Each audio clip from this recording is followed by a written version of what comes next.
marmotas, tudo bem?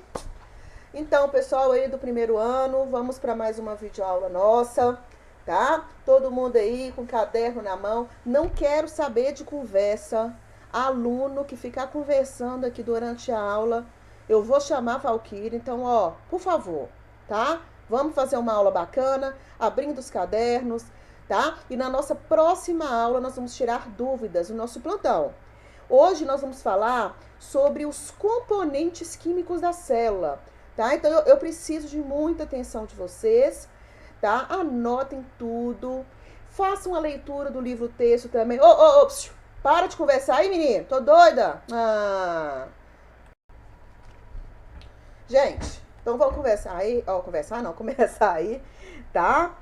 Primeiramente, bom dia para todo mundo aí, né? E vamos começar a nossa aula, tá? Quando a gente fala em composição química da célula, nós estamos falando o quê? Das substâncias químicas que vão compor a célula. Nós vimos isso na nossa aula revisional que nós tivemos no começo do ano. Então, assim, quais são as principais substâncias químicas que nós temos na célula, né? Da mesma forma que eu faço uma carteira de escola, né? Uma mesinha. Ela tem o quê? Ela é formada de plástico, de metal. A mesma coisa é em relação à célula, né? Que tipo de componente químico que eu vou ter dentro dessas células? Agora, sim, é óbvio que cada tipo de célula, ela vai ter uma composição química diferente, assim, em questão de proporção. Até mesmo porque, se você analisar uma célula mais jovem, uma célula mais madura, você pode ter essa quantidade diferente, tá? Mas nesse primeiro slide aí, né, eu coloquei para vocês os principais componentes. Então, por exemplo, os componentes inorgânicos, que são aqueles componentes, gente, que a questão molecular, né, a química desse tipo de substância são extremamente simples perto das substâncias orgânicas. Então, por exemplo, inorgânico, nós temos, por exemplo, uma molécula de água, né? Uma molécula de água, você tem ali o quê? Você tem dois átomos de hidrogênio e um de oxigênio, né? Que vocês já aprenderam isso comigo, né? Os sais minerais, né? Cloro, flúor, potássio, fósforo, cálcio e o escambau. E essas substâncias, né? Sobre essas substâncias, vocês viram sobre elas na videoaula do Jubilu que eu postei para vocês no roteiro, ok? E agora, em relação às substâncias orgânicas. Gente, as substâncias orgânicas, elas são substâncias extremamente complexas. Você pega uma molécula, por exemplo, de carboidrato, nossa, ela é imensa, cheia de carbono, de hidrogênio, e tananã. Então, as substâncias orgânicas que formam seres vivos, elas são muito mais complexas. E elas têm o quê? Moléculas super extensas. Beleza? E quais são as substâncias orgânicas? Ô, menino, para de conversar. Nossa senhora, gente, perder a paciência mesmo. Ó, então, no caso das substâncias orgânicas, nós temos quem? Nós temos as proteínas, nós temos os lipídios, os carboidratos e os ácidos nucleicos, que são os exemplos, tá? Nessa aula de hoje, nós vamos falar sobre os lipídios e os carboidratos. Bom, continuando nossa aula aí, então, assim, presta atenção nesse gráfico que eu coloquei, né? Esse gráfico em forma de pizza aí, né? Me deu até uma fominha aqui agora. Gente, esse gráfico de pizza aí tá mostrando o quê? Tá mostrando uma proporção média, né, desses componentes dentro da célula. Então, por exemplo, olha, você pode ver que a maior proporção de substâncias que a gente tem dentro da célula é a água, né? Isso eu falei muito com vocês. Na água acontecem as reações químicas, aquela coisa toda, que a idade, a espécie estudada, o tipo de célula, isso tudo vai interferir na questão da água. Só que é o seguinte, a água, pessoal, ela desempenha um papel muito importante no organismo vivo, ou seja, dentro das células. Então, os outros componentes nós temos aqui, ó, aproximadamente 15% de proteínas, 7% de ácido nucleico, que é o DNA e o RNA, 3% de carboidrato, 2% de lipídio, né, 2% de sais minerais e outros 1%. Então, isso daqui é uma média só para vocês terem uma noção, né, de qual que é a proporção, tá? Bom, então vamos começar, né? Água e sais minerais, eu não vou tratar com vocês agora, para não ficar também um vídeo muito longo, né? Fica complicado para mim. Mas vamos agora começar a falar sobre os glicídios, que também podem ser conhecidos como carboidratos ou açúcares. Gente, os glicídios, né, ou carboidratos ou açúcares, na verdade são o quê? São componentes químicos da célula que tem assim, quando fala em glicídio, lembre em ser gordo. Em ser gordo, não no sentido que é ele que te, como que eu posso dizer, que forma o seu pneuzinho, mas na verdade na questão do fornecimento de energia. Então, assim, toda vez que sobra energia, o seu corpo ele estoca em forma de gordura, que a gente vai falar disso depois. Então, gente, os glicídios, assim, a principal coisa deles é fornecimento de energia. Claro que nós podemos tirar energia de outras fontes também. O nosso corpo ele consegue tirar energia de gordura, consegue tirar energia até de proteína, né? Só que é a fonte principal. Tanto que quando você vê uma pirâmide alimentar, você vê que os carboidratos, eles estão na base disso daí, tá? E esses carboidratos, se você parar para pensar, como que ele vai parar no seu organismo, né? De onde que ele veio? Ele veio da alimentação. Por quê? Porque quando você se alimenta, né, de algo que tem esse carboidrato ele vai ser o quê? Ele vai ser desmanchado, né? Ele vai ser desintegrado até virar uma molécula de carboidrato bem pequenininho, né? Eu sempre falo com o pessoal assim, são comparações, né, gente, que são repetitivas, mas ajudam vocês a entender, né? Nós já até comentamos sobre isso. É que é o seguinte, é como quando você come qualquer tipo de alimento, seja ele, por exemplo, uma proteína, seja ele um carboidrato e tal, ele é formado por moléculas grandes. E essas moléculas, quando elas passam pelo sistema de digestão, elas vão sendo o quê? Elas vão sendo quebradas. E elas, né, deixa eu aumentar aqui até um pouquinho do visor aqui. Ah, não, achei que dava para pegar mais, que eu faço um gesto com a mão. Mas enfim, elas vão sendo quebradas, desintegradas pelo sistema digestório para você poder pegar a menor pecinha. Essa pecinha o seu intestino delgado vai absorver e vai distribuir para as células do corpo. Então, no caso aqui, que nós estamos falando de carboidrato, você come o carboidrato, esse carboidrato ele vai ser quebrado, ele vai virar, né? Ele é, na verdade, um carboidrato grande. Quando você come, por exemplo, um amido, ele é um polissacarídeo. É um tipo de carboidrato super grandão, como se fosse um tanto de pecinha de Lego, tá? E no caso, quando você Então aqui, pessoal, só para vocês terem ideia disso que eu acabei de explicar para vocês. Imagine que isso daqui seja um carboidrato que você comeu, né? Sei lá, um amido, né? Claro que o amido tem muito mais, como que eu posso dizer, átomos, né, do que isso daí. Então, por exemplo, eu tenho aqui esse amido, né? Comi um milho, tal e pá. Quando você se alimenta disso daqui, lá no seu sistema digestório, Lucas, dá licença daí, por favor.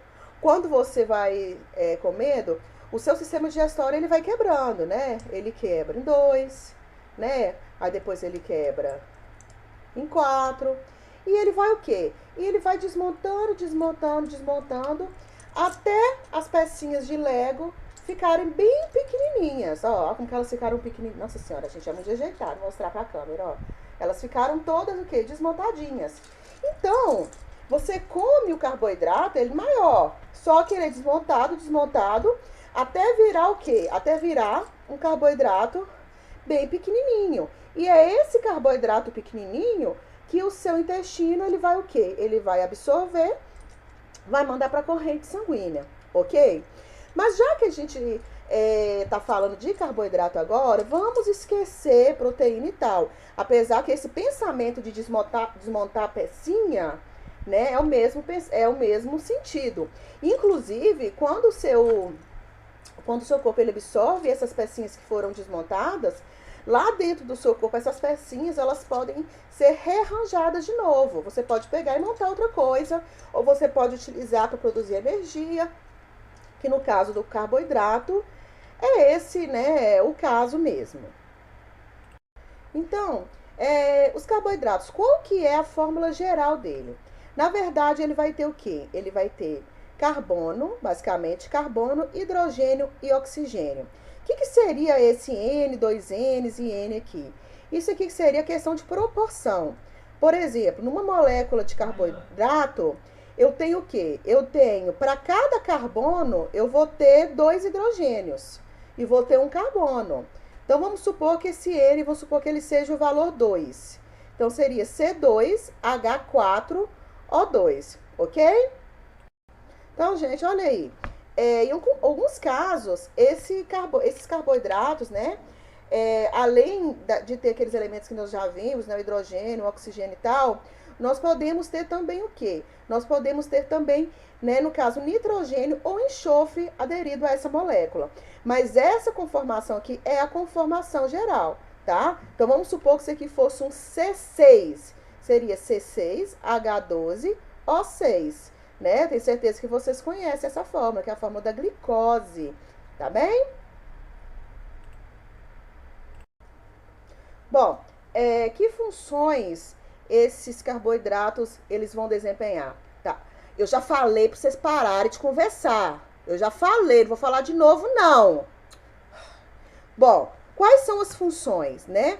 Na verdade, nós temos função energética, tá? Que é o quê? Que é fornecer energia para o seu corpo. Então, quanto mais ativa é uma célula, mais carboidrato ela vai utilizar. Lá na mitocôndria, ela vai produzir, né? Ela vai produzir energia, ela precisa produzir mais energia. É como se você tivesse um carro. Se você vai andar muito, você tem que ter muito combustível para poder fazer a movimentação desse carro. E é a mesma coisa, tá? Nós temos uma função plástica, que é a questão da... O que é uma função plástica? É uma função estrutural mesmo. Então, no caso, por exemplo, a celulose que nós temos nas células vegetais. Essa celulose é um tipo de carboidrato. Tem aquela fórmula geral lá, tudo é um tipo de carboidrato, beleza? E também, gente, eles participam da formação dos ácidos nucleicos, que no caso é o DNA e o RNA, né? O DNA e o RNA, eles têm lá uma parte, né, que é um açúcar, né? Um açúcar do tipo ribose ou desoxirribose. Esse açúcar é um carboidrato, ok?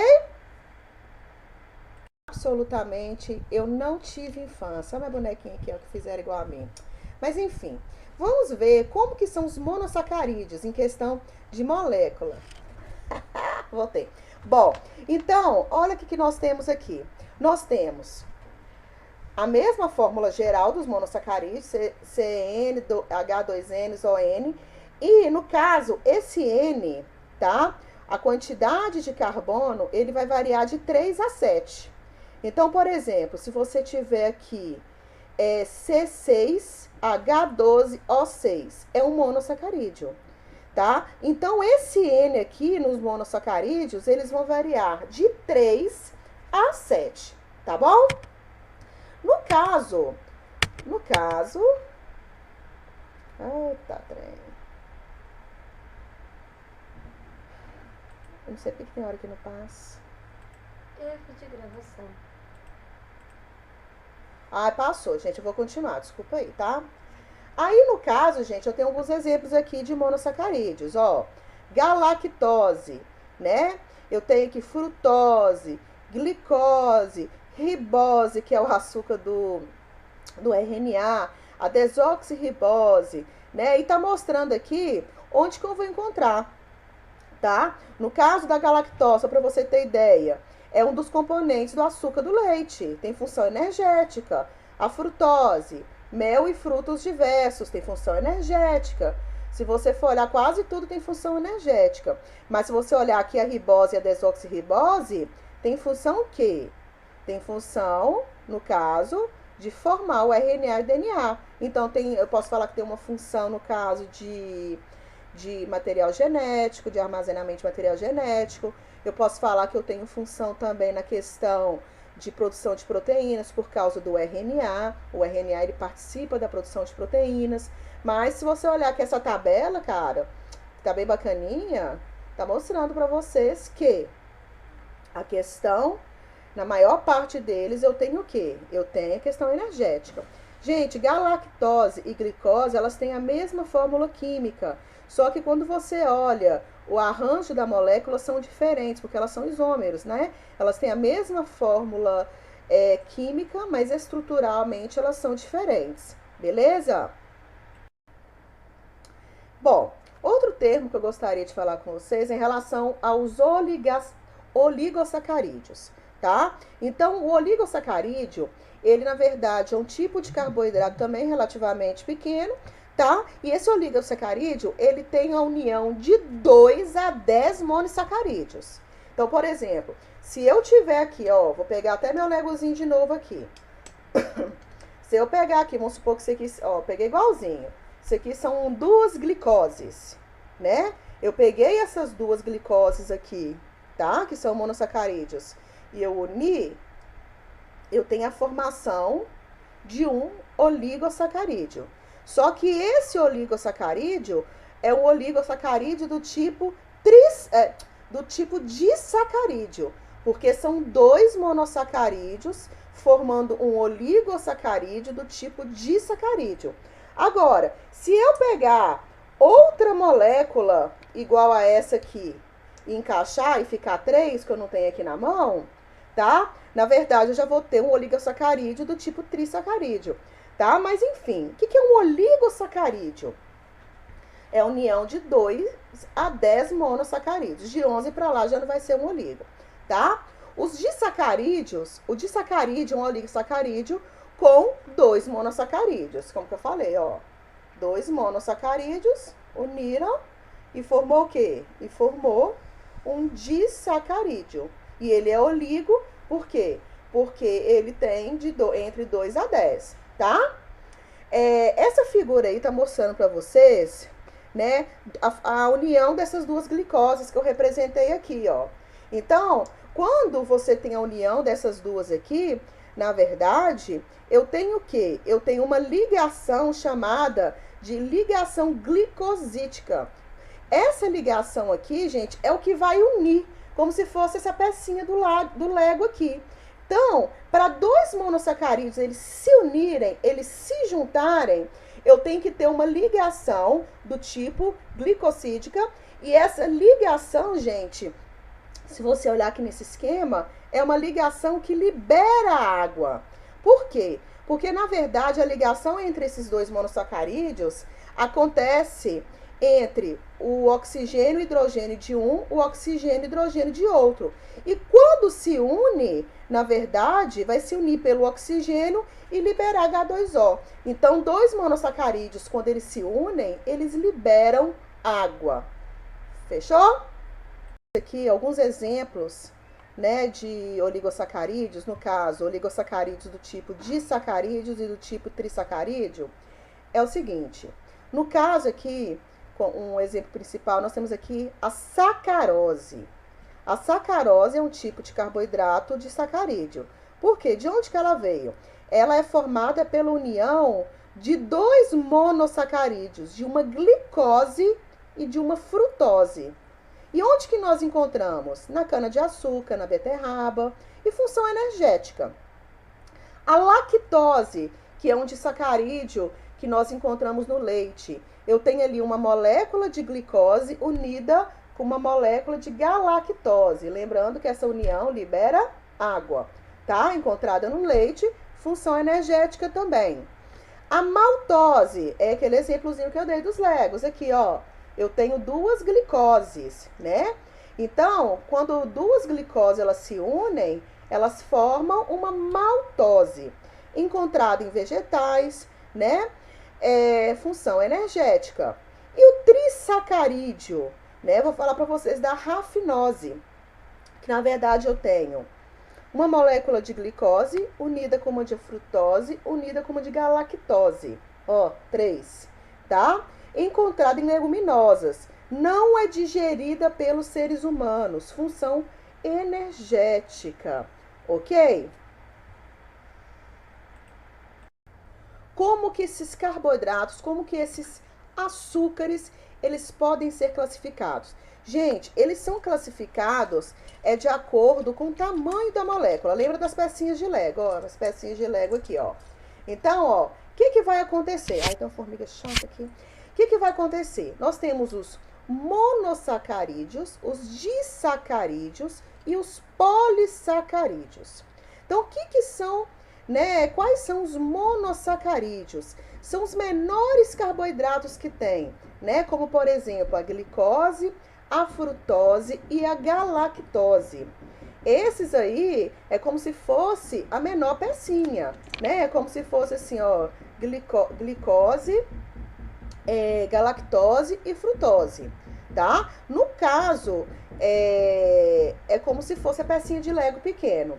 Agora, no caso do disacarídeo, o disacarídeo, ele vai resultar da união de dois monossacarídeos. Então, vamos supor que essa pecinha aqui, tá? Que essa pecinha aqui, ela seja 2 monossacarídeos, né? Se você juntar essas duas pecinhas aqui, ó, você tem o quê? Você tem um disacarídeo, ok? E nós temos como exemplo quem? A sacarose, a maltose e a lactose, ok?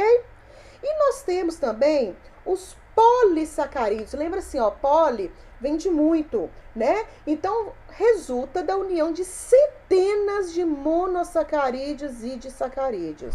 Então, imagine, né? Você tem aqui, ó, um tanto de pecinha unida, né? Juntou disacarídeo aqui, juntou disacarídeo aqui, e juntou, e formou, então, o quê? Um polissacarídeo. Só que aqui é meramente ilustrativo, porque aqui, na verdade, eu não tenho centenas de sacarídeos ou monossacarídeos, né? Que eu só tenho um pouquinho. Mas, na vida real, né? Se você tiver oportunidade aí, procura aí para você ver no imagens do Google, como que é uma molécula de amido, como que é uma molécula de celulose. Você vai ver o tamanho que é. É como se fosse um tantão de Lego, ok?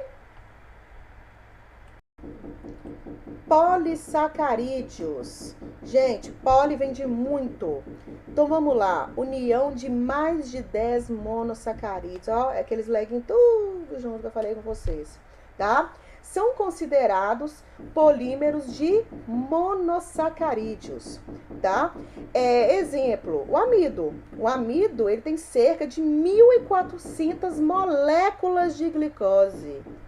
Gente, quando você come uma moleculinha de amido, sei lá, um amido de milho, você tem ingerindo em cada moleculinha de amido, que é um polissacarídeo, 1.400 moléculas de glicose.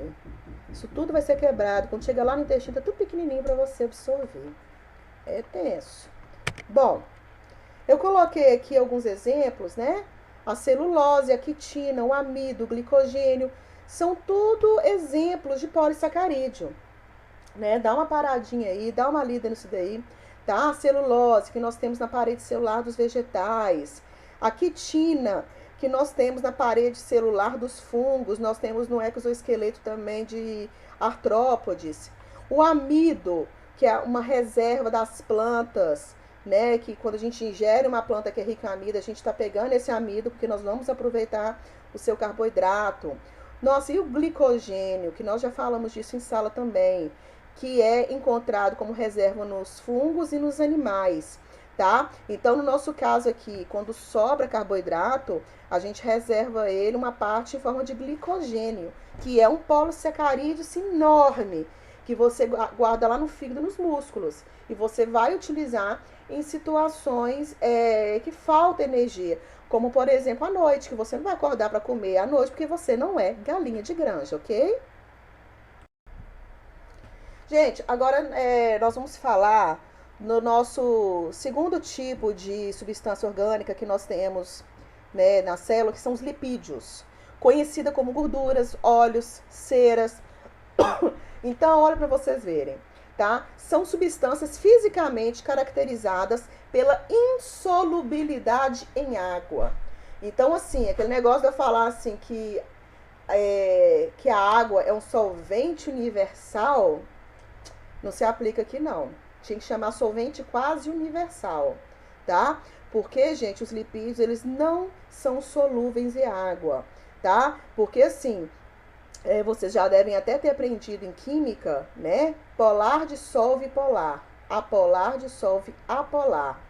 Então, se a água é polar, o lipídio, ele vai ser o quê? Ele vai ser apolar. Então, ele não consegue um dissolver o outro, tá? Então, na verdade, a água dissolver o lipídio.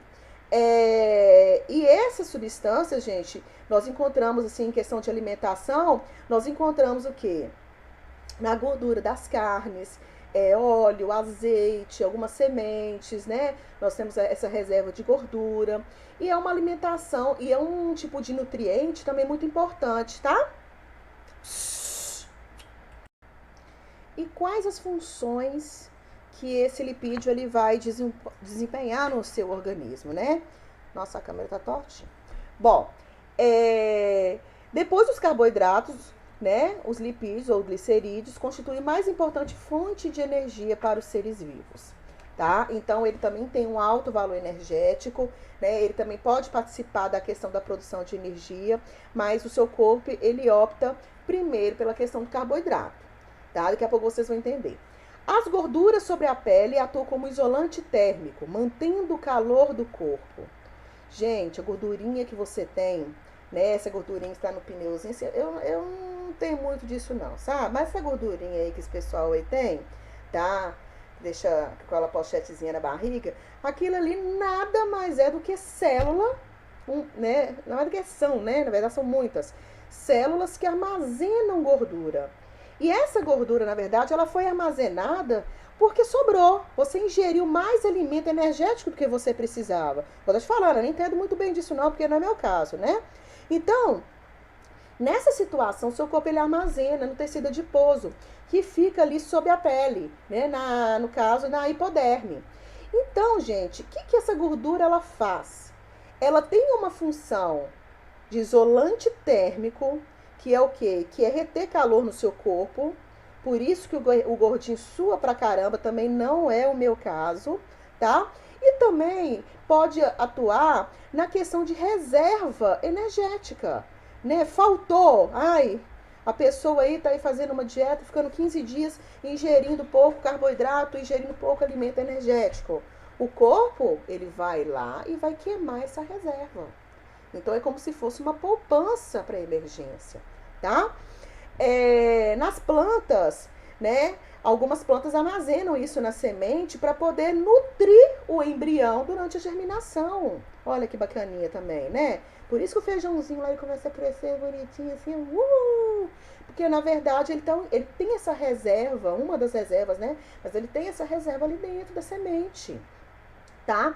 E nós temos alguns hormônios também, que são formados, como por exemplo a testosterona, são formados de gordura também. E para fechar, a nossa membrana plasmática, ela tem uma composição de proteína com gorduras, que são a gordura do tipo fosfolipídio. Olha que chuchu beleza! Então, pessoal, por hoje é só, tá? Eu espero que vocês tenham aprendido, né? Vocês tenham acompanhado, mas é imprescindível que vocês deem uma lida em material, procura na internet. Lembre-se, estamos numa sala de aula investida. E, por favor, na próxima aula, vão conversar menos, ok? Um beijo, fica com Deus, eu tô com saudade de vocês.